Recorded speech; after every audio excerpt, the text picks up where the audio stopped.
السلام عليكم ورحمة الله وبركاته. إن الحمد لله نحمده ونستعينه ونستغفره ونعوذ بالله من شرور أنفسنا ومن سيئات أعمالنا. من يهده الله فلا مضل له ومن يضلله فلا هادي له.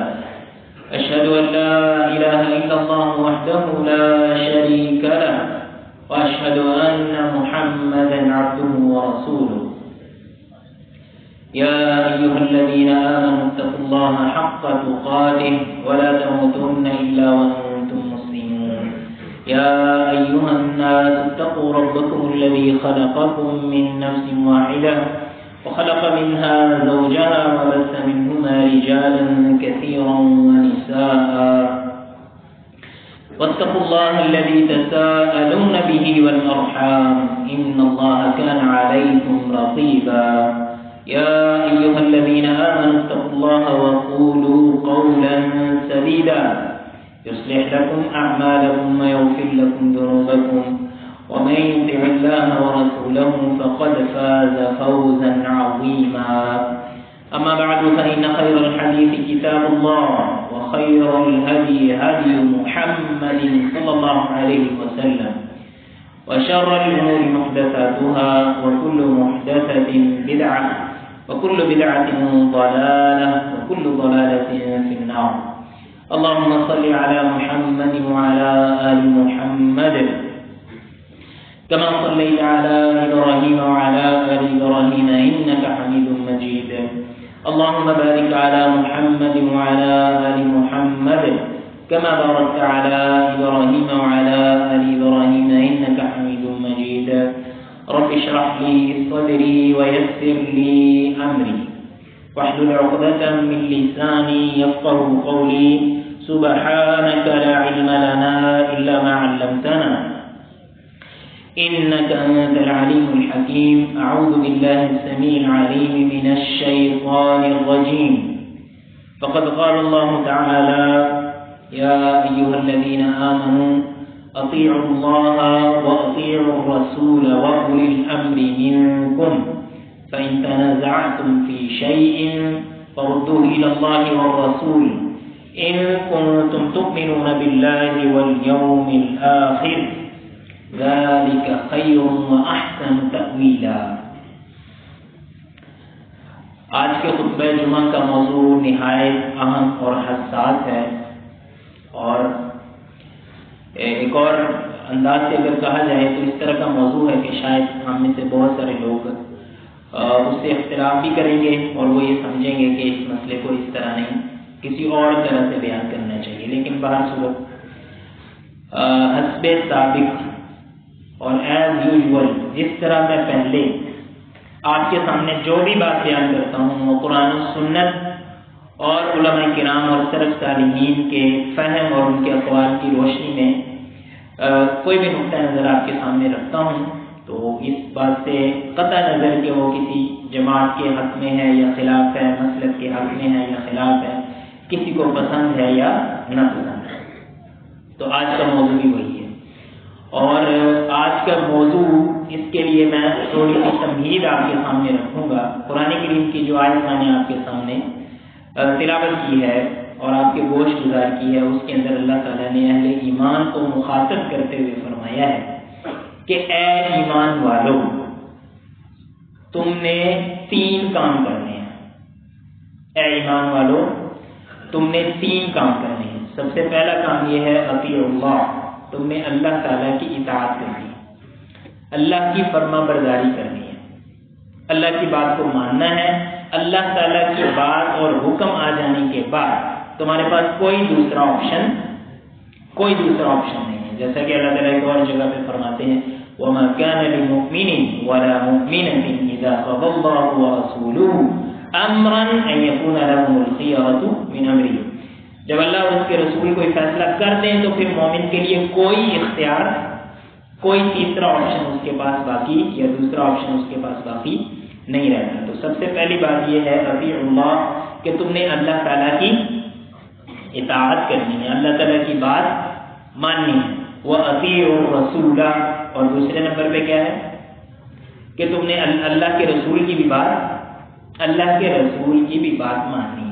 تو یاد رکھیں اللہ اور اس کے رسول کی جو بات ہے نا وہ تو وحی ہوتی ہے، وہ کسی انسان کا فہم نہیں ہوتا. اتبعوا ما انزل الیکم من ربکم، اللہ کی طرف سے جو بھی نازل کیا گیا ہے اس کو تمہارے لیے ماننا لازمی اور ضروری ہے.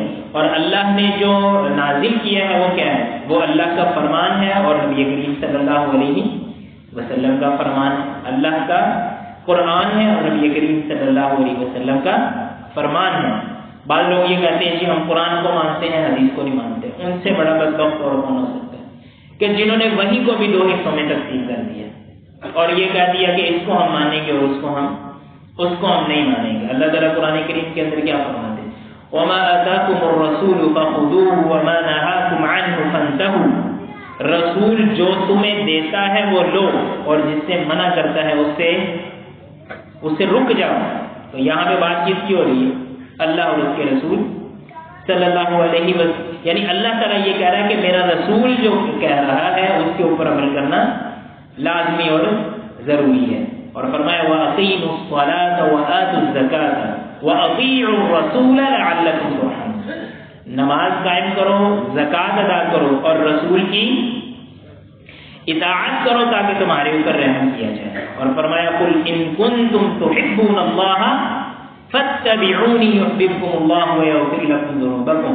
اللہ تعالیٰ سے محبت کا اگر دعویٰ ہے اور اس کو اپنے ایمان کا حصہ سمجھتے ہو تو پھر اللہ کے رسول کی اطاعت کرنا لازمی اور ضروری ہے.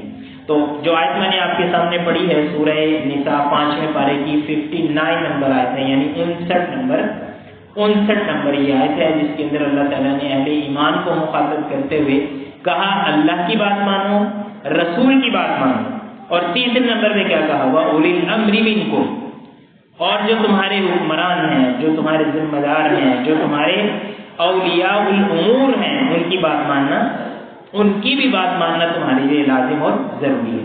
اب یہ جو اولی الامر یعنی اللہ اور اس کے رسول صلی اللہ علیہ وسلم کی بات تو ہم میں سے ہر مسلمان ہی ماننے کو تیار ہوتا ہے، الا یہ کہ کوئی بدبخت ہو، اللہ تعالیٰ نے اس کا سینہ جو ہے اور اس کا دل جو ہے اللہ تعالیٰ نے اس کو پھیر دیا ہو تو وہ اس کے اندر بھی کیڑے نکالتا ہے. ورنہ عام جو مسلمان ہیں وہ اللہ اور اس کے رسول صلی اللہ علیہ وسلم کی بات کو دل و جان سے مانتے ہیں. لیکن اب یہ جو تیسرا نقطہ ہے اور یہی میرا آج کا موضوع ہے وہ یہ ہے کہ جو تمہارے اولی الامر ہیں، جو تمہارے حکمران ہیں، جو تمہارے اوپر ذمہ دار ہیں، جن کو اللہ تعالیٰ نے تمہاری ذمہ داریاں دی ہیں، ان کی بھی بات ماننا تمہارے اوپر لازم اور ضروری ہے. لیکن اس کی آگے تفصیل آئے گی.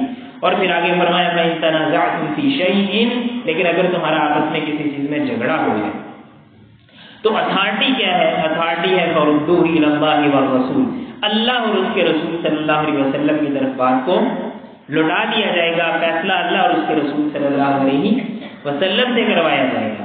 تو جو اللہ اور اس کے رسول صلی اللہ علیہ وسلم کا فیصلہ ہوگا اس کے مطابق جو ہے وہ پھر ہم اپنی زندگی کو گزاریں گے. تو مراد یہ ہے کہ اگر حکمرانوں کا فیصلہ ایسا ہے جو قرآن اور سنت کے خلاف نہیں ہے تو اس کو ماننا کیا ہے؟ ہمارے والد صاحب ہیں، وہ اگر ہمیں کوئی حکم دے تو ان کی بات کو ماننا لازمی ہے کہ نہیں ہے؟ الا یہ کہ وہ قرآن اور حدیث کے مخالف ہو. ہمارے اوپر آپ سمجھے جو ہمارا باس ہوتا ہے یا کمپنی کا بڑا ہوتا ہے یا کسی جگہ پہ کوئی امیر ہوتا ہے یا ذمہ دار ہوتا ہے، اگر اس کی بات قرآن اور حدیث کے مخالف نہیں ہے تو کیا اس کی بات ماننا لازمی ہے کہ نہیں ہے؟ کیوں جی؟ یہاں پہ ٹریفک وارڈن اگر کھڑا ہو اور وہ آپ کو کہے جی آپ نے ادھر نہیں ادھر جانا ہے تو آپ کے لیے ماننا لازمی ہے کہ نہیں؟ الا یہ کہ وہ آپ کو کہے جی نہیں آپ جہنم میں چلے جائیں، یا وہ آپ کو کہے جی آپ مسجد کے اندر سے گزر کے جاؤ، تو یہ بات ماننا لازمی، یہ اس کی بات نہیں مانی جائے گی. کیونکہ اللہ تعالیٰ کے نبی کریم صلی اللہ علیہ وسلم کے ارشاد ہے لا طاعۃ لمخلوق فی معصیۃ الخالق، کہ جہاں خالق کی اطاعت کی خلاف ورزی ہو، جہاں خالق کے حکم کی خلاف ورزی ہو، وہاں پہ مخلوق کی بات کو مانا نہیں جائے گا.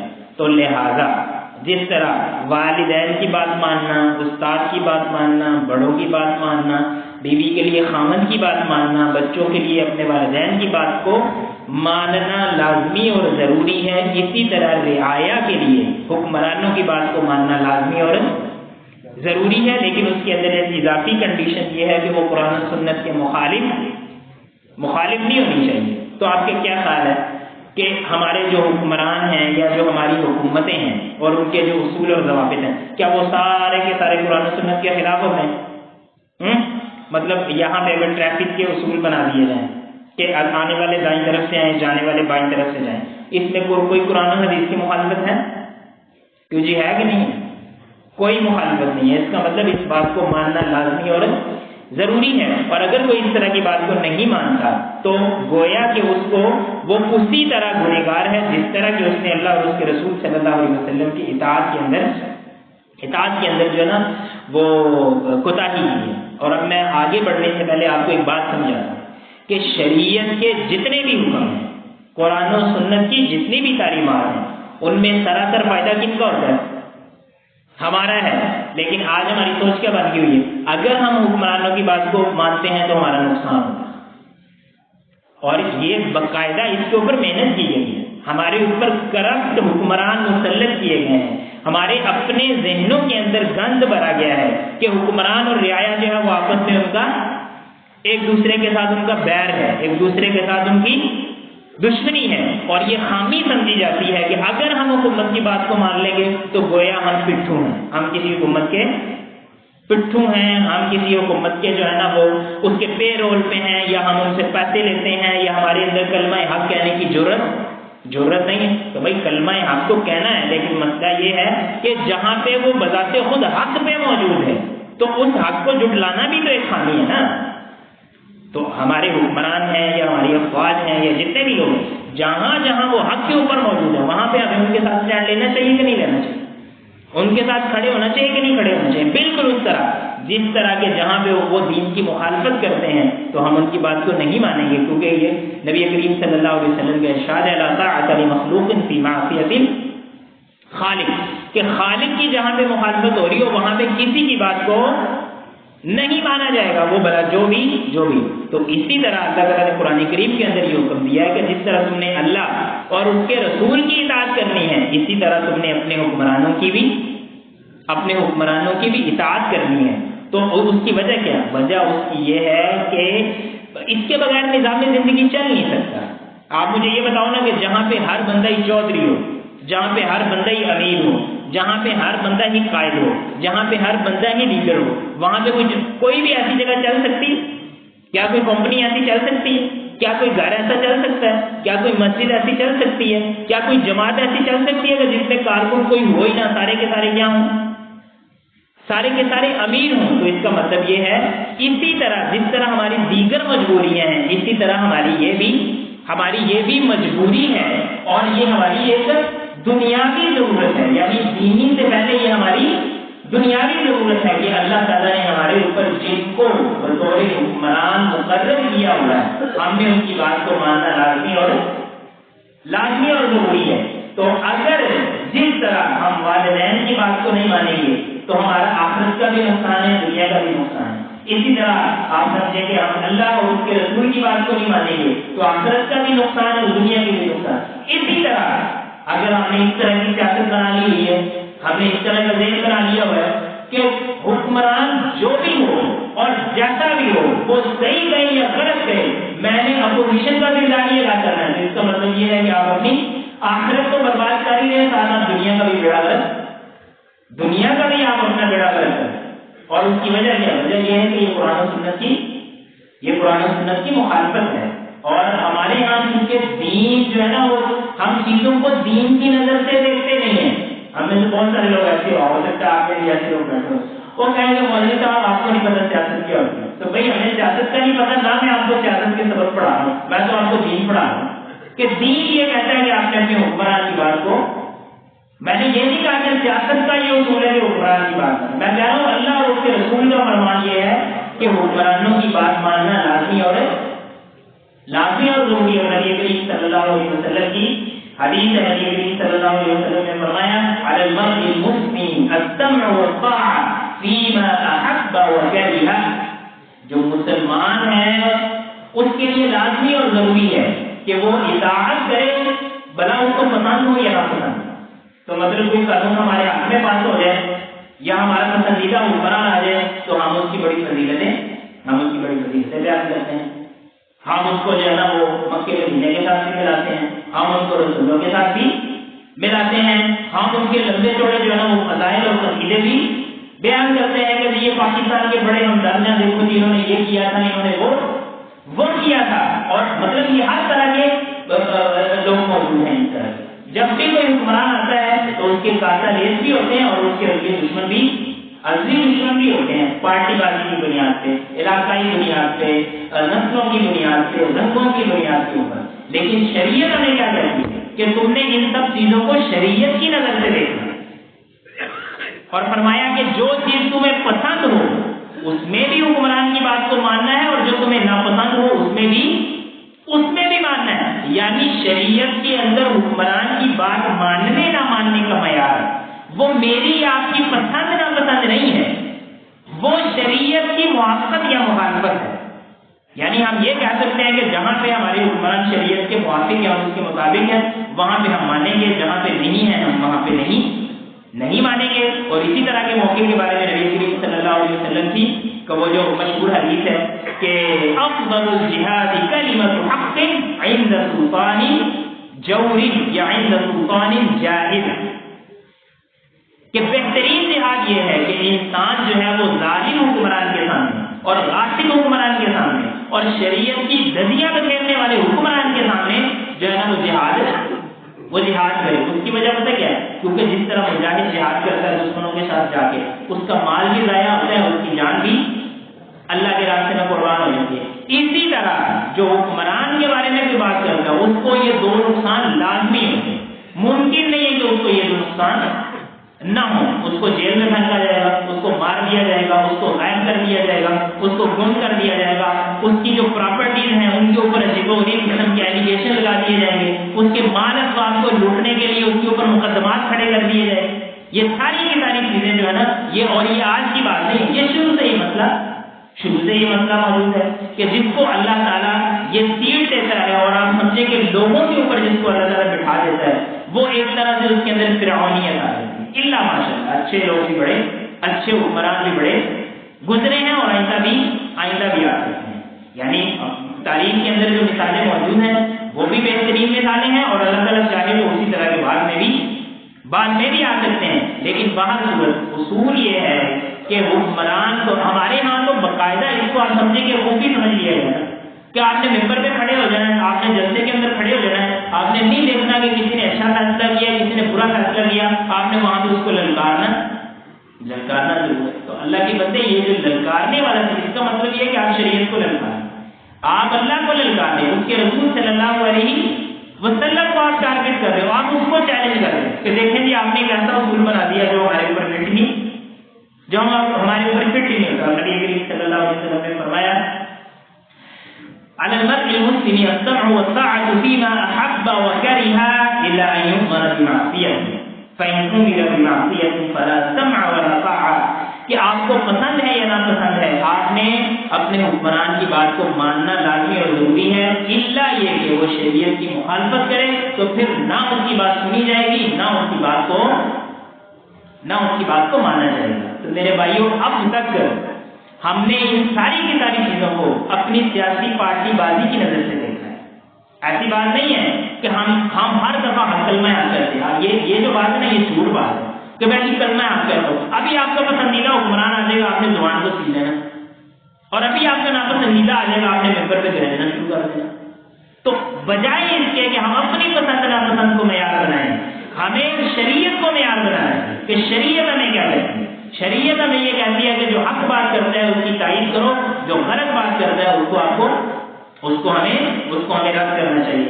نبی کریم صلی اللہ علیہ وسلم کی ایک اور حدیث ہے, صحابہ کرام یہ حضرت عبداللہ بن عمر رضی اللہ تعالیٰ عنہ بیان کرتے ہیں كنا اذا بايعنا رسول الله صلی اللہ علیہ وسلم على السمع والطاعة. تو جب ہم اللہ کے رسول صلی اللہ علیہ وسلم کی بیعت کرتے تھے نا, اللہ کے رسول صلی اللہ علیہ وسلم نبی تھے اور حکمران بھی تھے, بلکہ نبی کریم صلی اللہ علیہ وسلم نے فرمایا كانت بنو اسرائیل تسوسهم الانبیاء, کہ بنی اسرائیل میں تو اصول ہی یہ تھا, اور ویسے اللہ کا اصول ہی ہے, قیامت تک اللہ کا یہی اصول ہے. لیکن یہ ہے کہ قیامت تک چونکہ نبی آنے نہیں ہے تو ورنہ کہ اللہ تعالیٰ کا یہی اصول ہے کہ اپنے وقت کا سب سے بڑا حکمران کون ہوتا ہے؟ جو نبی ہوتا ہے. نبی سے بڑھ کے کون حکمران ہوتا ہے؟ نبی سے بڑھ کے اللہ کی رضا اور منشا کس کو پتا ہوتی ہے؟ نبی سے بڑھ کے اپنی رعایا سے مہربان اور شفیق کون ہو سکتا ہے؟ اور نبی کے اندر یہ صلاحیت ہوتی ہے کہ اس کو کوئی بندہ گمراہ نہیں کر سکتا. اس کو کوئی باہر سے جو ہے نا وہ اپنے آپ سمجھے کہ اپنے ایجنڈے پہ چلا نہیں سکتا. اس کو جو ہے نا وہ اپنی عوام کے خلاف ابھار نہیں سکتا. نبی کی زبان کے اندر اللہ نے یہ تاثیر رکھی ہوتی ہے. اس کے باوجود نبی کریم صلی اللہ علیہ وسلم جو صحابہ کرام سے بیعت کیا کرتے تھے تو آپ فرمایا کرتے تھے فی مستطعتم، تم نے حسب استطاعت جو ہے وہ تم نے حسب استطاعت میری بات مانی، یعنی جس میں اللہ تعالیٰ نے تمہیں استطاعت دی ہوئی ہے، جس میں اللہ نے استطاعت دی ہوئی اس میں تو شریعت کی بات ماننا بھی لازمی نہیں. کچھ آگے ہم کہیں کہ حکمران کی بات ماننا لازمی. لیکن ایک بات یاد رکھیں، اللہ کی مخالفت کریں گے نا اللہ عذاب نہیں بھیجے گا. اللہ تعالیٰ ڈنڈے برکاروں کو آپ کے اوپر مسلط نہیں کرے گا. رسول کی بات نہیں مانیں گے، رسول جو ہے وہ آپ کو برداشت کرے گا. لیکن حکمران کی نہیں مانیں گے تو پھر آپ کے سامنے ہیں. آپ نے دیکھ لیا کہ جو مانتے ہیں ان کے لیے کیا ہے اور جو نہیں مانتے ان کے لیے کیا ہے. تو خالق اور مخلوق میں یہی فرق ہوتا ہے. خالق کا اصول یہ ہوتا ہے کہ وہ کبھی غلطی نہیں کرتا، اور اس کے سامنے غلطی کی جائے تو وہ ہائپر نہیں ہوتا، اس کے اندر انتقام نہیں ہوتا. لیکن مخلوق کی یہ کمزوریاں ہیں کہ وہ خود بھی غلطیاں کرتے ہیں، اور جو ان کی بات نہیں مانتا پھر وہ ان کے ساتھ ظلم و ستم، بعض دفعہ حق طور پہ سختی کرتے ہیں اور بعض دفعہ نہ حق سختی بھی کرتے ہیں. بات صورت یہ بالکل ایک الگ چیز ہے کہ حکمرانوں کو کن چیزوں کا خیال کرنا چاہیے. اگر مجھے موقع ملتا ہے تو میں آپ کے سامنے رکھتا ہوں. اگلی حدیث نبی کریم صلی اللہ علیہ وسلم کی یہ ہے، جو بندہ اپنی پسند ناپسند کی بنیاد پہ، اپنی رنگ نسل اور قوم کی بنیاد پہ کہ یہ کون ہوتا ہے ہمارے اوپر حکمران کرنے والا، یہ کون ہوتا ہے ایسا کرنے والا، اس طرح کا بندہ اگر حکمران کی صرف اپنی حیثیت کی بنیاد پہ مخالفت کرتا ہے، ایسا بندہ قیامت والے دن اللہ کے سامنے آئے گا اور اس کے پاس بولنے کے لیے کوئی لفظ نہیں ہوگا، کوئی اس کے پاس موقع نہیں ہوگا، کوئی اس کے پاس گزر نہیں ہوگا، کوئی اس کے پاس بہانہ نہیں ہوگا کہ وہ یہ کہہ سکے کہ یا اللہ میں نے اس وجہ سے بات نہیں مانے گی. اور فرمایا کہ جو بندہ اس طرح کرتا ہے بات جاہلیہ، وہ جاہلیت کی موت مرتا ہے. یہ جو شریعت کے اندر کہا گیا نا کہ جاہلیت کی موت برتا ہے جو امیر کی تعدی کرتا ہے، یہ ہمارے یہاں ایک عظیم مسئلہ پچھلے چند سالوں چلتا رہا ہے، ابھی بھی شاید کسی طرح تک ہوگا کہ میں ایک جماعت بنا لیتا ہوں، پھر میں کہتا ہوں جو اس جماعت کے اندر نہیں آئے گا وہ جاہلیت کی موت کرے گا. یہ جاہلوں والی بات ہے. اس میں یہ شریعت کا اصول ہے.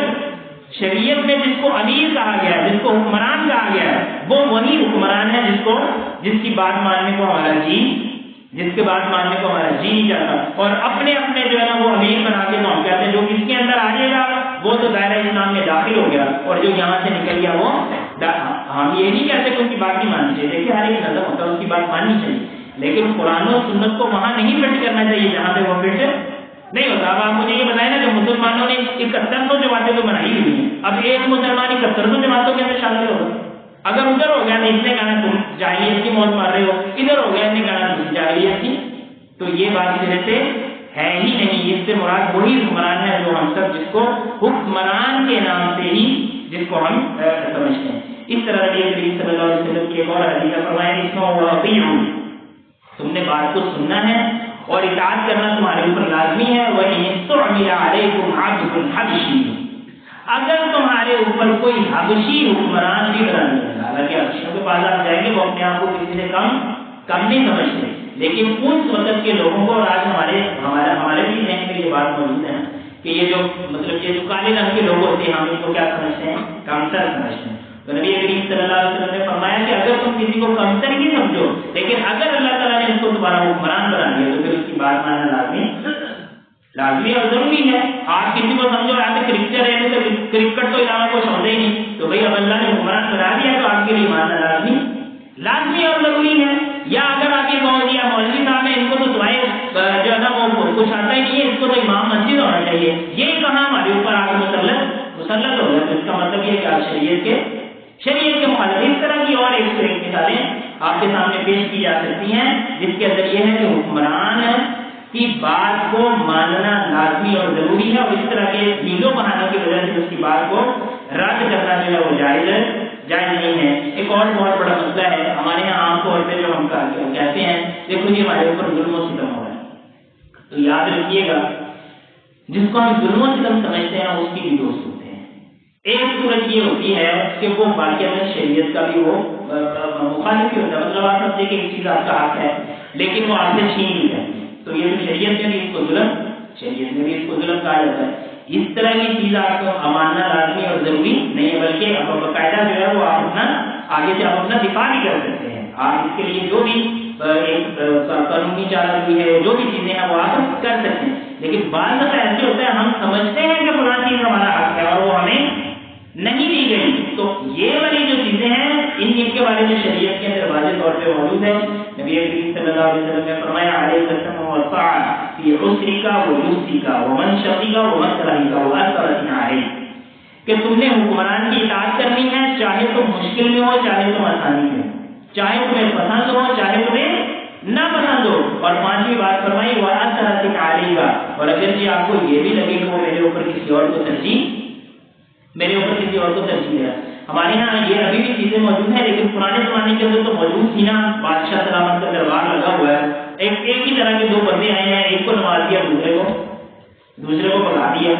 اب یہ جس کو بگایا گیا ہے وہ کہتا ہے جی میں تو نہیں بات مانوں گا، کیوں؟ کیونکہ مجھے نوازا نہیں گیا۔ تو فرمایا کہ اس طرح یہ کرنا جائز نہیں ہے، یا آپ اس طرح بھی سمجھ سکتے ہیں کہ آپ کے اندر استحقاق، وجہ استحقاق آپ کے اندر موجود ہے، اور میرے خیال میں شاید مجھے یہ بات کر لینی چاہیے، جیسا کہ ہمارے یہاں ابھی یہ مسئلہ شروع ہو رہا ہے کہ جو مسجد کے امام وغیرہ ہوں گے ان کو جو ہے نا وہ تنخواہیں اور ان کے وظیفے اور یہ ساری چیزیں لگائی جائیں گی۔ تو آپ فرض کریں کہ میں امام ہوں، ایک قاری صاحب امام، تو قاری صاحب کا وظیفہ لگ جاتا ہے اور میرا میں نہیں لگتا، تو میں صرف اس وجہ سے حکومت کی مخالفت کرنا شروع کر دوں تو دیکھو جی میرا تو وظیفہ ہی لگا ہے۔ مسئلہ یہ ہے کہ انہوں نے مجھ سے کوئی چیز چھینی نہیں ہے، بلکہ ایک میرا حق بنتا تھا لیکن انہوں نے مجھے نہیں دیا۔ تو اس یہ جو حق تلفی جس کو ہم حق تلفی سمجھتے ہیں اور ایک طرح سے وہ ہے بھی ہے، شریعت کے اندر یہ آتا ہے کہ اس وجہ سے آپ نے حکمران کی مخالفت نہیں کرنی، کیونکہ آپ کو یہ جو چھوٹا سا نقصان ہوا ہے، جب آپ حکمران کی مخالفت کریں گے تو مزید اس سے بڑے بڑے ہمارے نقصان ہوں گے۔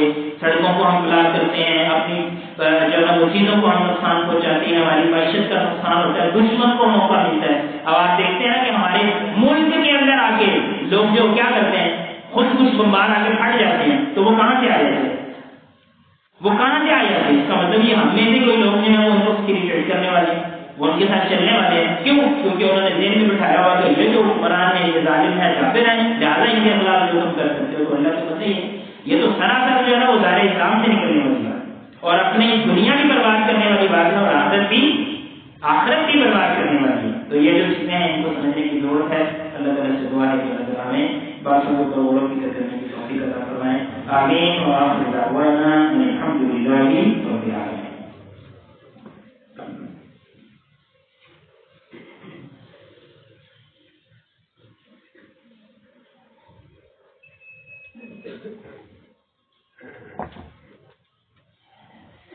الحمد لله وحده والصلاة والسلام على من لا نبي بعده اما بعد۔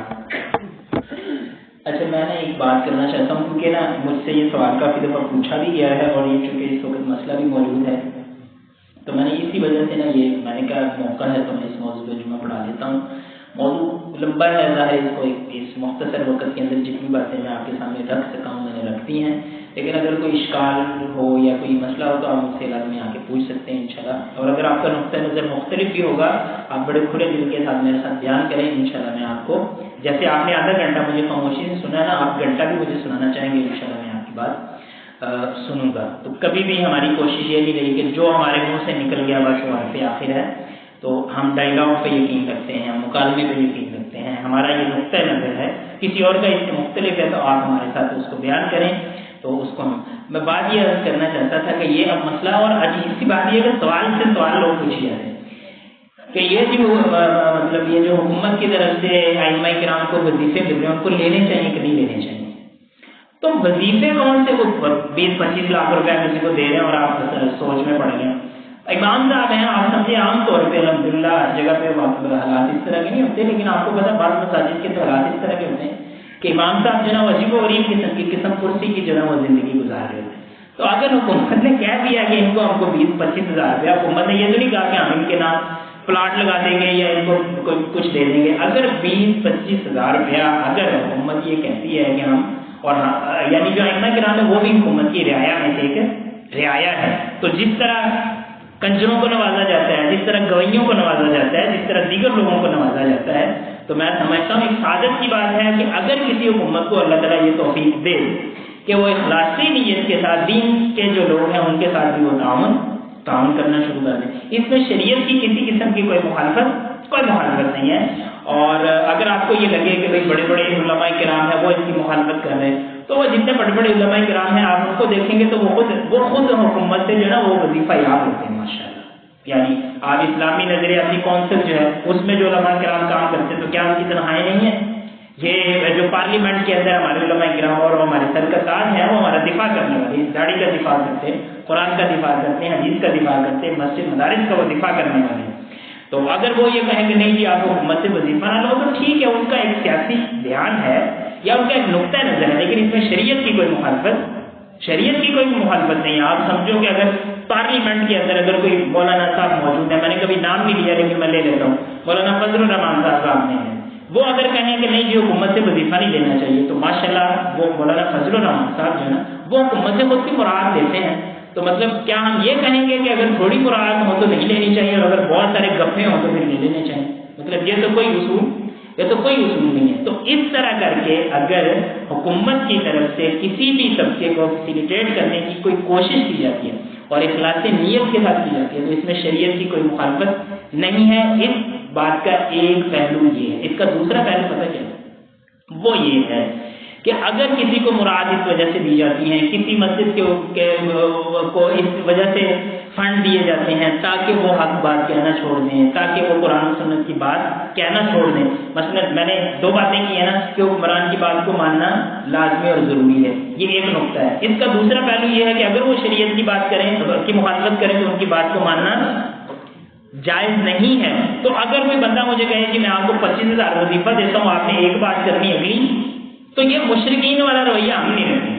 وہ جو مشرکین اللہ کے رسول کو کہتے تھے نا کہ بھائی آپ یہ جو کہتے ہیں نا لبیک اللہم لبیک لبیک لا شریک لک لبیک، یہ جو آپ کہتے ہیں نا یہ مطلب آپ اس بات کو اس طرح نہ کریں بلکہ آپ کہیں الا شریکا هو لک تملکہ وما ملک.